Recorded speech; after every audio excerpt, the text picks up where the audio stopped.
vulnerable in business sounds risky, right? But what if I told you that not only will it help your business grow, it will actually help you connect with your clients in a deeper way than you ever thought possible. Being vulnerable might just be your superpower. Today, we're going to dive in deep of what it looks like to actually be vulnerable, how you can grow your relationships better, and how you can still hold on to that authority and looking like you still have something going for you. And in the end, grow your business faster than ever before with your vulnerability. When one human is vulnerable to another, they release oxytocin, similar to the hormone that's released when a mom and a baby are bonding, and it makes them love each other. It's actually a love hormone. So when someone is being vulnerable about something in their past and you're connecting with them, you actually love them more and you're more understanding. And I know it sounds completely opposite of what we've been taught, but when you are vulnerable, people see you as a real human. They relate to you and all the oxytocin is released and they want to help you. They want to be part of your movement. Now there's three main vulnerability myths. The first being, if you are vulnerable, people will see you as weak. Now this is completely not true. When you're vulnerable, people see your humanity. They want to root for you. They see you as being trustworthy. If you're always telling them everything is perfect and good with you, they will see you as being fake and they might think you're lying about something.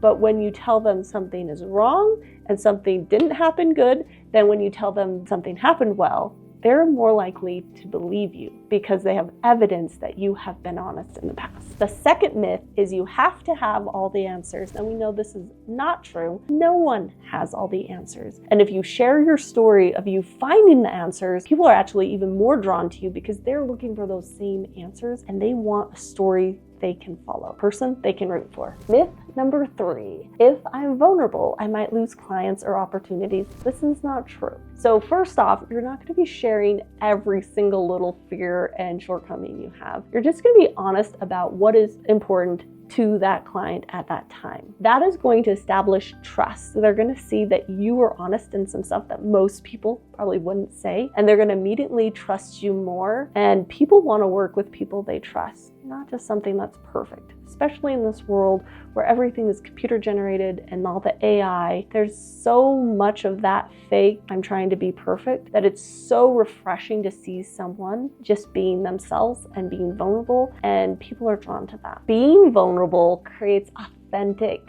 connections. When you share your struggles, whether they're in the present or in the past, with your clients, they are going to immediately know that you know what they're going through, that you can help them achieve because you've gone through it. It can actually be a great tool if you share your story of struggle to help them realize that they too can get a result similar to you. And I see this so much in coaching. Most coaches coach the people that are now in the same struggle that they were in their past. So if you have a struggle, especially if it relates to your clients, please share it. Let them know you've gone through that pain, that sorrow, that shame, whatever it is, and then they will know that you can help them too. Vulnerability encourages innovation and growth.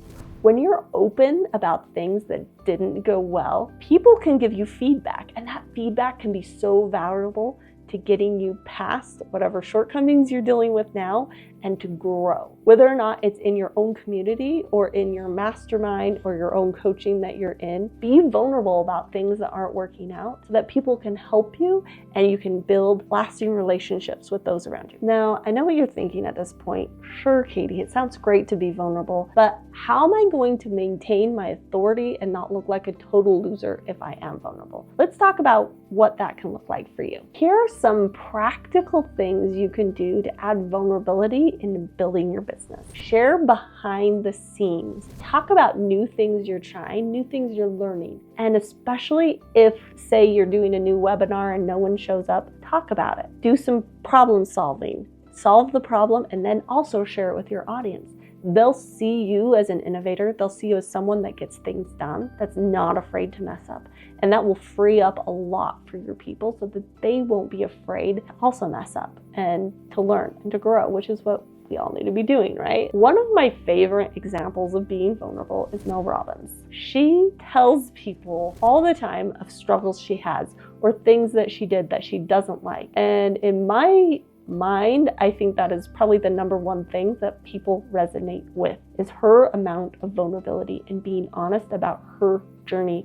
And that's why people love her so much. If she pretended like she was always right and she never did anything wrong, no one would resonate with that. We resonate with Mel because she is honest and she is vulnerable, and she helps motivate us and helps us become better. Another excellent example of using vulnerabilities to grow your business is Jim Kwik. Jim Kwik suffered serious brain trauma when he was very young, and all through school he really struggled to even keep up with the kids his age. He shares the story, and then he shares how he taught his brain to learn and how he recovered and how he became a very smart man today, and how he taught himself all these things. But if he didn't share that vulnerability, his story would have had very little merit, and we would have had very little trust for what he's done. P.S. You should go check him out. He's super smart. Ever since the time I was very young, I had really low self-esteem. Felt like I wasn't worth being seen. And because of that, I had a really hard time even talking to people. Speaking in public or letting someone listen to me was